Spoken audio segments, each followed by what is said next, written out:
Bismillahirrahmanirrahim. Assalamualaikum warahmatullahi wabarakatuh. Alhamdulillahirabbil alamin wassalatu wassalamu ala asrofil anbiya'i wal mursalin wa ala alihi washabihi ajmain amma ba'du. Yang paling utama, marilah kita panjatkan kehadirat Allah Subhanahu wa taala yang mana telah memberikan kita nikmat iman, Islam serta sehat kepada kita semuanya. Lupa sholawat berserta salam kita curahkan kepada junjungan alam yakni baginda besar Nabi Muhammad SAW. Pada kesempatan hari ini kita dapat berkumpul kembali pada mata kuliah kajian masalah pendidikan matematika yang diampu oleh dosen Ibu Yeni Heryani SPD MPD. Kami dari kelompok 5 akan mempresentasikan permasalahan dalam pembelajaran matematika. Saya sebagai moderator izin perkenalan, nama saya Ihsan Saiful Hidayat, NPM 182151122. Saya Lintan Oktaviani, NPM 182151068. Saya Renisa Fatirahmah, NPM 182151130. Nama saya Devi Laila Fitriani, NPM 182151069. Saya Intan Triwulandari, NPM 182151066. Baik, untuk selanjutnya kita masuki materi yang pertama. Saya di sini akan menjelaskan mengenai pengertian belajar dan matematika. Di sini ada beberapa ahli yang menyampaikan pendapatnya mengenai belajar. Yang pertama yaitu Skinner. Belajar menurut Skinner adalah menciptakan kondisi peluang dengan penguatan atau reinforcement, sehingga individu akan bersungguh-sungguh dan lebih giat belajar dengan adanya ganjaran atau punishment dan pujian atau reward dari guru atas hasil belajarnya. Yang kedua ada Robert Linier. Belajar adalah perubahan yang terjadi dalam kemampuan manusia setelah belajar secara terus-menerus. Bukan hanya disebabkan oleh proses pertumbuhan saja. Kemudian gayanya membagi segala sesuatu yang dipelajari individu atau the domains of learning menjadi 5. Yang pertama yaitu keterampilan motoris. Nah, di mana keterampilan motoris ini koordinasi dari berbagai gerakan badan. Kemudian yang kedua, informasi verbal, yaitu menjelaskan sesuatu dengan berbicara, menulis, dan menggambar. Yang ketiga ada kemampuan intelektual, yaitu menggunakan simbol-simbol dalam mengadakan interaksi dengan dunia luar. Yang keempat ada kognitif, yaitu belajar mengingat dan berpikir, memerlukan organisasi keterampilan yang internal. Sikap, yaitu sikap belajar yang penting dalam proses belajar. Menurut Jean Piaget, belajar sebagai suatu proses asimilasi dan akomodasi dari hasil asosiasi dengan lingkungannya, dan pengamatan yang tidak sesuai antara informasi baru yang diperoleh dengan informasi yang telah diketahui sebelumnya. Proses asimilasi ini yaitu menyesuaikan atau mencocokkan informasi yang baru yang diperoleh dengan informasi yang telah diketahui sebelumnya dan mengubahnya bila perlu. Nah, proses akomodasi yaitu menyusun dan membangun kembali atau mengubah informasi yang telah diketahui sebelumnya sehingga informasi yang baru ini dapat disesuaikan dengan lebih baik. Carl Rogers, beliau menyatakan belajar yaitu pada dasarnya bertumpu pada prinsip kebebasan dan perbedaan individu dalam pendidikan. Adapun prinsip-prinsip tersebut yaitu yang pertama ada hasrat untuk belajar, belajar yang berarti, belajar tanpa ancaman, belajar atas inisiatif sendiri, dan belajar untuk perubahan. Belajar yang bermakna atau belajar yang berarti ini merupakan belajar tentang proses-proses belajar.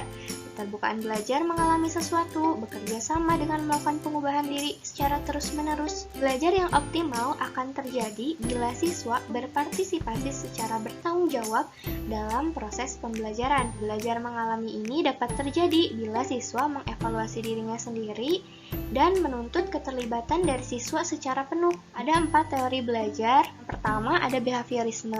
Teori ini meyakini bahwa manusia sangat dipengaruhi oleh kejadian-kejadian di dalam lingkungannya yang memberikan pengalaman tertentu kepadanya. Nah, behaviorisme ini menekankan pada apa yang dilihat, yaitu tingkah laku, dan kurang memperhatikan apa yang terjadi di dalam pikiran karena tidak dapat dilihat. Yang kedua ada kognitivisme. Nah, menurut teori belajar ini, tingkah laku seseorang ditentukan oleh persepsi dan pemahamannya tentang situasi yang berhubungan dengan tujuan. Oleh karena itu, teori ini memandang bahwa belajar itu sebagai perubahan persepsi dan juga pemahaman. Nah, yang ketiga ada teori belajar psikologi sosial. Menurut teori ini, proses belajar bukanlah proses yang terjadi dalam keadaan menyendiri, akan tetapi harus melalui interaksi, baik interaksi dengan lingkungannya ataupun dengan orang lain. Ada teori belajar G-nya, yaitu teori belajar yang merupakan perpaduan antara behaviorisme dan kognitivisme.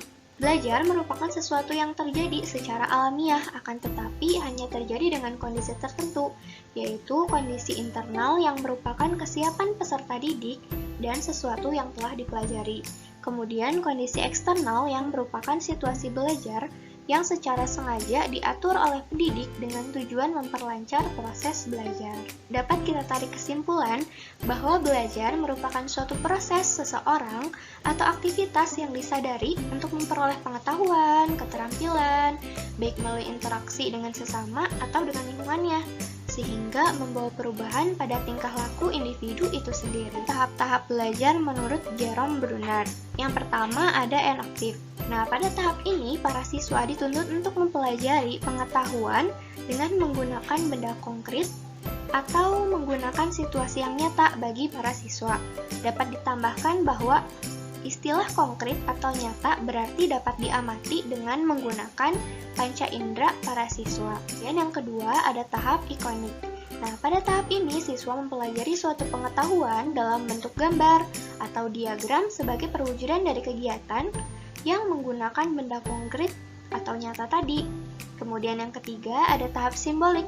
Nah, pada tahap ini siswa sudah mampu menggunakan notasi tanpa ketergantungan terhadap objek real. Ini pengertian dari matematika. Matematika berasal dari bahasa Yunani yaitu matema, yang artinya pengkajian atau pembelajaran. Nah, selain itu dari bahasa Latin atau mantenein yang berarti belajar atau hal yang dipelajari. Koko Martono menyatakan bahwa matematika dapat dipandang sebagai suatu ilmu pengetahuan dengan pola pikir yang sistematis, kritis, cermat, dan konsisten, serta menuntut daya kreativitas dan inovatif.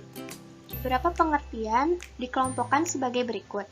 Matematika sebagai ilmu tentang bilangan dan ruang, matematika sebagai ilmu tentang besaran, sebagai ilmu tentang bilangan ruang, besaran, dan keluasan, dan sebagainya. Menurut Abraham Lanchins dan Edith, matematika dapat dijawab secara berbeda-beda, tergantung pada bila mana pertanyaan itu dijawab, di mana dijawabnya, siapa yang menjawabnya, dan apa sajakah yang dipandang termasuk dalam matematika. Perbedaan pengertian ini dipengaruhi terhadap objek-objek keahlian dari matematikawan sendiri. Nah, kemudian ada beberapa ciri-ciri tentang matematika. Yang pertama, memiliki objek abstrak, bertumpu pada kesepakatan, berpola pikir deduktif, memiliki simbol-simbol yang kosong arti, memperhatikan semesta pembicaraan, serta konsisten dalam sistemnya. Peran penting matematika yang diakui oleh Concroft. Jadi beliau mengatakan, it will be very difficult, perhaps impossible to live a normal life in very many parts of the world in the 20th century without making use of mathematics of some kind. Dengan kata lain, akan sangat sulit atau tidaklah mungkin bagi seseorang untuk hidup di bagian bumi ini pada abad ke-20 tanpa sedikit pun memanfaatkan matematika. Seperti yang kita tahu bahwa matematika itu ada di sekitar kita dan kita pasti menggunakannya. Selanjutnya, materi tentang belajar matematika. Menurut Indian Encyclopedia Indonesia menyebutkan istilah matematika berasal dari bahasa Yunani, yaitu pengetahuan abstrak dan deduktif, di mana kesimpulan tidak ditarik berdasarkan pengalaman keinderaan, tetapi atas kesimpulan yang ditarik dari kaidah-kaidah tertentu melalui deduksi. Tidak dipungkiri bahwa kebanyakan siswa menganggap matematika adalah mata pelajaran yang sukar dipahami. Akan tetapi mereka tidak dapat menghindarinya karena matematika diperlukan dalam memecahkan masalah kehidupan sehari-hari. Matematika sebagai bahan objek yang kajiannya berupa fakta, konsep, operasi, relasi, dan prinsip yang abstrak, tetapi harus dipelajari sejak anak-anak.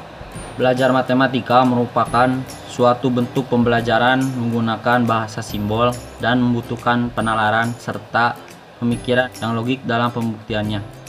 Dalam belajar matematika, belajar yang selalu memegang peran untuk memahami konsep-konsep baru. Menurut Herman Sudojo menyatakan, mempelajari konsep B yang berdasar kepada konsep A, seorang perlu memahami lebih dulu konsep A. Tanpa memahami konsep A, tidak mungkin orang itu dapat memahami konsep B. Ini berarti mempelajari matematika haruslah berharap dan berurutan serta mendasar pada pengalaman belajar yang lalu. Pada kutipan menurut Herman dapat diartikan bahwa seseorang akan lebih mudah menyerap materi baru apabila materi itu didasari pada apa yang telah diketahui oleh orang itu. Dengan kata lain, belajar konsep-konsep matematika tingkat tinggi tidak mungkin bila syarat yang mendahului konsep-konsep itu belum dipelajari. Lebih lanjut, Herman Hurdojo menyatakan bahwa belajar matematika akan lebih berhasil bila proses belajar baik, yaitu melibatkan intelektual peserta didik secara optimal. Jadi menurut Gagne, tahun 1977 mendefinisikan belajar sebagai suatu proses perubahan tingkah laku yang meliputi perubahan kecenderungan manusia seperti sikap, minat, atau nilai dan perubahan kemampuannya, yakni peningkatan kemampuan untuk melakukan berbagai jenis performance. Selanjutnya di sini ada pengertian matematika. Matematika adalah ilmu yang terorganisasi mulai dari unsur-unsur yang tidak didefinisikan ke unsur yang didefinisikan, ke aksioma atau postulat, akhirnya ke dalil dan teorema. 2. Matematika adalah ilmu deduktif yang tidak menerima generalisasi yang didasarkan pada observasi atau induktif, tetapi diterima generalisasi yang didasarkan kepada pembuktian secara deduktif. Yang ketiga, matematika berkenaan dengan ide-ide struktur dan hubungannya yang diatur menurut urutan yang logis. Keempat, matematika adalah ilmu tentang bilangan-bilangan dan hubungan-hubungannya. Kelima, matematika adalah ilmu tentang keluasan atau pengukuran dan letak. Yang selanjutnya, matematika adalah cabang pengetahuan eksak dan terorganisasi. Selanjutnya ada pengertian matematika menurut beberapa ahli. Yang pertama, J. Brunner. Belajar matematika ialah belajar tentang konsep-konsep dan struktur matematika yang terdapat dalam materi yang dipelajari serta mencari hubungan antara konsep-konsep dan struktur-struktur matematika. Selanjutnya, menurut Robert Gent, belajar matematika harus didasarkan kepada pandangan bahwa tahap belajar yang lebih rendah. Selanjutnya menurut Goldin, tahun 1992, matematika ditemukan dan dibangun oleh manusia sehingga dalam pembelajaran matematika harus lebih dibangun oleh siswa daripada ditanamkan oleh guru. Pembelajaran matematika menjadi lebih aktif bila guru membantu siswa menemukan dan memecahkan masalah dengan menerapkan pembelajaran bermakna. Selanjutnya ada aspek penilaian belajar matematika. Ada 3 indikator. Yang pertama, pencapaian aspek pemahaman konsep, yaitu menyatakan ulang sebuah konsep, mengklarifikasi objek menurut sifat-sifat tertentu sesuai dengan konsepnya, memberi contoh dan bukan contoh dari konsep, menyajikan konsep dalam berbagai bentuk representasi matematis, mengembangkan syarat perlu atau syarat cukup dari suatu konsep, menggunakan, memanfaatkan, dan memilih prosedur atau operasi tertentu.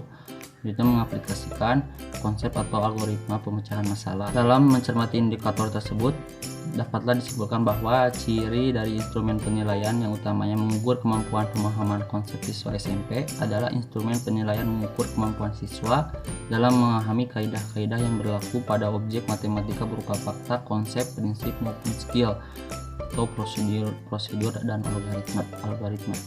Yang kedua, indikator pencapaian aspek penalaran dan komunikasi. Yang pertama, mengajukan dugaan, melakukan manipulasi matematika, menarik kesimpulan, menyusun bukti, memberikan alasan atau bukti terhadap kebenaran solusi, menarik kesimpulan dari pernyataan, memeriksa kesohihan suatu argumen, menemukan pola atau sifat dari gejala matematis untuk membuat generalisasi. Dan mencermati indikator tersebut dapat disimpulkan bahwa ciri-ciri dari instrumen penilaian yang utama mengukur kemampuan penalaran dan komunikasi.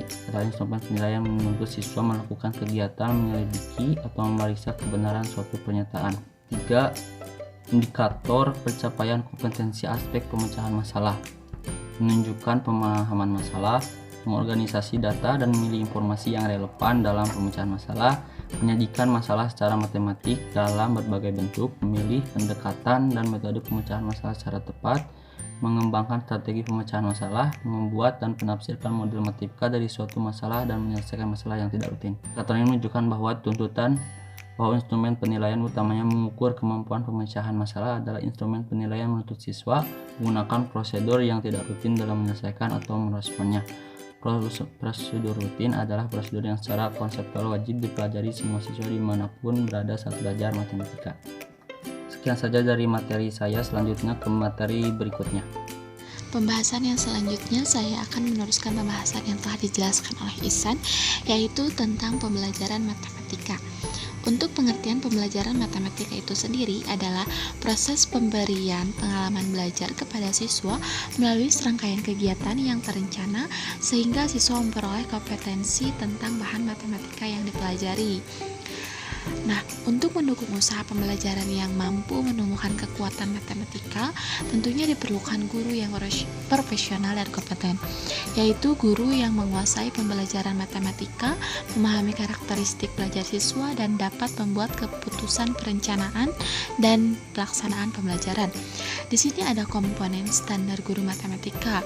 Yang pertama ada penguasaan dalam pembelajaran matematika, yang kedua penguasaan dalam pelaksanaan evaluasi pembelajaran matematika, yang ketiga penguasaan dalam pengembangan profesional guru matematika, yang keempat penguasaan tentang posisi, penopang, dan pengembangan guru matematika dalam pembelajaran matematika.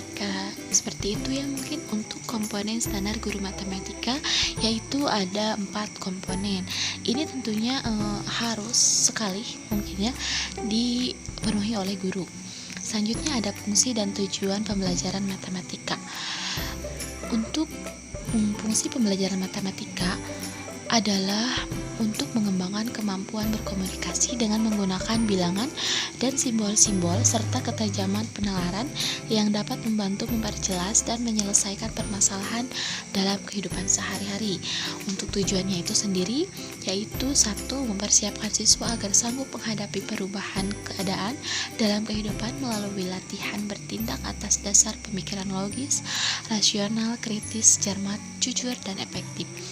Untuk tujuan yang kedua, mempersiapkan siswa agar dapat menggunakan matematika dan pola pikir matematika dalam kehidupan sehari-hari dalam mempelajari berbagai ilmu pengetahuan. Tujuan yang ketiga, menambah dan mengembangkan keterampilan berhitung dengan bilangan sebagai alat dalam kehidupan sehari-hari. 4. Mengembangkan pengetahuan dasar matematika dan sebagai bakal untuk melanjutkan ke pendidikan. Untuk tujuan yang terakhir, membentuk sikap logis, kritis, kreatif, dan disiplin. Dari fungsi dan tujuan dapat dilihat bahwa tugas seorang guru tidak hanya mengajar di kelas saja, terutama dalam pembelajaran matematika. Tentunya kita sebagai seorang guru harus bisa mendidik siswa agar siswa dapat mengimplementasikan pengetahuannya ke dalam kehidupan sehari-hari. Nah, mungkin itu saja yang dapat saya sampaikan. Mohon maaf atas segala kekurangannya. Yang selanjutnya yaitu permasalahan pada pembelajaran matematika. Nah, masalah pembelajaran matematika ini sebenarnya dapat bersumber dari komponen-komponen yang membentuk suatu sistem pembelajaran tersebut.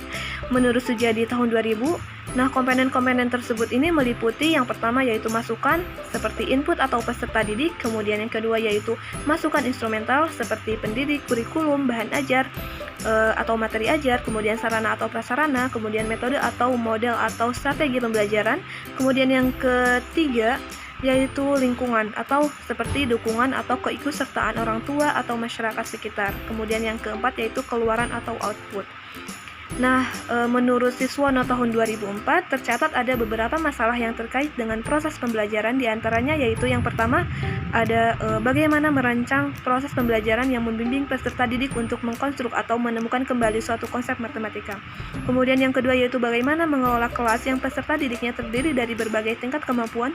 Yang ketiga yaitu bagaimana mengelola proses pembelajaran yang efektif, karena beberapa metode ini dianggap memakan waktu. Kemudian yang keempat yaitu bagaimana mengelola pembelajaran yang peserta didiknya mayoritas belum menguasai pengetahuan prasyarat. Nah, untuk solusi atau upaya yang bisa dilakukannya yaitu untuk permasalahan yang pertama yaitu bagaimana merancang proses pembelajaran yang membimbing peserta didik untuk mengkonstruk atau menemukan kembali suatu konsep matematika. Dalam pandangan pendidikan yang bergeser dari teori belajar tingkah laku atau behaviorisme pada teori belajar kognitif yang menekankan pada prinsip konstruktivis. konstruktivis menuntut pendidik memiliki kompetensi dalam merancang suatu strategi pembelajaran yang mengakibatkan peserta didik dapat mengkonstruk atau menemukan kembali konsep-konsep matematika. Nah, pengetahuan dan pengalaman itu perlu dimiliki pendidik agar dalam prakteknya dapat dimanfaatkan oleh peserta didik. Kemudian untuk permasalahan yang kedua yaitu bagaimana mengelola kelas yang peserta didiknya terdiri dari berbagai tingkat kemampuan. Pemahaman tentang karakteristik peserta didik mutlak perlu dimiliki oleh seorang pendidik yang profesional karena karakteristik peserta didik yang berbeda termasuk gaya belajar, latar belakang pengetahuan, atau lingkungan asalnya digunakan sebagai pertimbangan dalam pemilihan suatu model pembelajaran yang akan pendidik terapkan. Kemudian permasalahan yang ketiga yaitu bagaimana mengelola proses pembelajaran yang efektif karena penggunaan beberapa metode dianggap memakan waktu. Jadi pemahaman suatu strategi pembelajaran tentang tujuan spesifiknya, landasan teoritisnya, sarana dan prasarana yang diperlukan termasuk kelebihan dan kekurangannya akan mengantarkan pembelajaran yang efektif dan efisien sehingga tidak membuang waktu dengan percuma. Kemudian yang keempat yaitu bagaimana mengelola pembelajaran yang peserta didiknya mayoritas belum menguasai pengetahuan prasyarat. Nah, pemahaman tentang pengelolaan yang kurang tepat dapat mengakibatkan penanganan yang salah seperti bila sebagian besar peserta didik belum mengetahui materi prasyarat, maka apa yang perlu dilakukan pendidik? Apakah melanjutkan materi karena materi yang sudah padat dan harus selesai atau mengajarkan materi-materi prasyarat itu terlebih dahulu? Nah, pengambilan keputusan ini perlu dipertimbangkan dengan berbagai hal seperti atau sehingga diperoleh solusi yang tepat. Saya akan menjelaskan mengenai melanjutkan permasalahan-permasalahan pada pembelajaran matematika yang telah dipaparkan oleh Devi sebelumnya. Lalu saya juga akan memaparkan faktor-faktor penyebabnya dan solusi-solusi dari permasalahan pembelajaran matematika. Nah, yang akan kita bahas adalah yang pertama mengenai masalah pembelajaran secara umum. Masalah pembelajaran secara umum yang pertama ialah berkurangnya motivasi untuk belajar. Yang kedua, semakin banyaknya perkelahian antar pelajar. Yang ketiga, semakin banyaknya siswa yang bolos saat jam pelajaran. Yang keempat, prestasi yang semakin rendah. Yang kelima, semakin menipisnya etika dan kesopanan dalam belajar. Dari permasalahan-permasalahan yang telah dipaparkan tadi, tentu akan ada penyebab dari masalah tersebut. Nah, penyebab-penyebabnya ialah Penyebab masalahnya yang pertama ialah kurangnya sekolah menentukan guru yang kompetitif dalam melakukan pembelajaran. Yang kedua, kurangnya guru melakukan sebuah hubungan atau relasi dengan murid. Artinya, terkadang terjadi juga hubungan yang kurang baik antar guru dengan muridnya, atau terjadi gap atau batasan yang sangat mencolok antara guru dengan murid sehingga murid kurang terbuka kepada guru. Yang ketiga, kurang maksimalnya dalam penggunaan alat ataupun media pembelajaran. Apalagi di masa seperti saat ini, media atau teknologi tentu menjadi alat utama guru untuk memberikan materi kepada siswanya. Nah, jika guru kurang maksimal atau kurang bisa dalam menggunakan alat atau media pembelajaran akan mempengaruhi pembelajaran juga. Yang ketiga, tidak adanya sebuah ide atau motivasi untuk membuat kelas yang hidup. Yang kelima adalah kurangnya kemampuan para peserta didik untuk berdiskusi ringan. Nah, ini juga menjadi permasalahan dalam pembelajaran karena diskusi merupakan salah satu nyawa dalam proses pembelajaran. Penyebab-penyebab permasalahan tentu saja bukan hanya itu. Kalau tadi secara umum, secara masalah yang telah saya paparkan sebelumnya, maka penyebabnya adalah itu. Nah, ini adalah faktor-faktor penyebab terjadinya permasalahan dalam pembelajaran. Faktor-faktor penyebab masalah dalam pembelajaran yang pertama ialah ada faktor internal. Nah, di faktor internal ini ada faktor psikologis dan faktor fisiologis. Faktor psikologis ada intelijensi. Siswa yang memiliki intelijensi yang tinggi tentunya akan lebih mudah dalam memahami pembelajaran yang diberikan oleh guru, berbanding terbalik dengan siswa yang memiliki intelijensi yang kurang tinggi, sehingga mereka agak sedikit lebih lama dari teman-temannya yang memiliki intelijensi yang lebih tinggi, sehingga menjadi masalah karena siswa dengan intelijensi yang kurang tinggi ini menyerap pembelajaran secara lebih lambat. Lalu ada bakat. Apabila bahan yang dipelajari oleh siswa tidak sesuai dengan bakatnya, maka siswa akan mengalami kesulitan dalam belajar. Lalu ada motivasi. Prestasi belajar siswa bisa menurun apabila siswa tersebut tidak memiliki motivasi dalam belajar. Lalu faktor fisiologis. Gangguan-gangguan pada fisik juga dapat menjadi masalah dalam proses pembelajaran karena dapat menjadi salah satu hambatan atau gangguan yang dirasakan oleh siswa. Misalnya gangguan fisik pada alat-alat penglihatan atau pendengaran. Tentu itu akan menjadi masalah pada proses pembelajaran. Faktor penyebab masalah dalam pembelajaran kedua ada faktor eksternal. Nah, faktor bersumber dari lingkungan. Yang pertama dari lingkungan sekolah. Bisa dari metode mengajar, dari hubungan guru dengan guru, siswa dengan siswa. Lalu bisa juga dari sarana dan prasarana. Karena sarana prasarana yang tidak memadai tentu menjadi masalah dalam proses pembelajaran. Yang kedua, yang B, ada faktor keluarga. Bisa dari faktor ekonomi keluarga, hubungan antar sesama anggota keluarga, tuntutan orang tua. Hubungan yang tidak harmonis dapat mempengaruhi psikologi siswa. Psikologi siswa yang terganggu dapat mempengaruhi proses pembelajaran dia, baik di sekolah ataupun di rumah. Yang ketiga ada faktor lingkungan di masyarakat.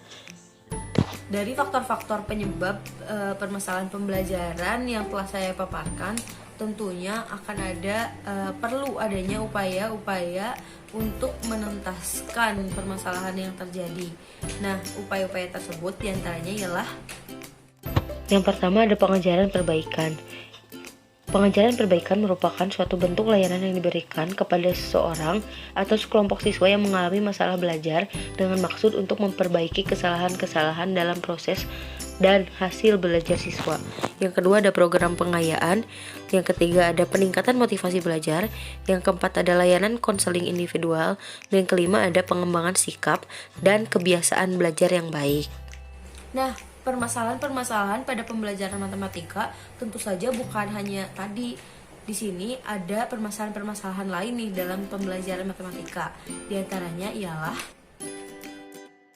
proses pembelajaran yang tidak bermakna sehingga siswa tidak tahu belajar bagaimana caranya belajar.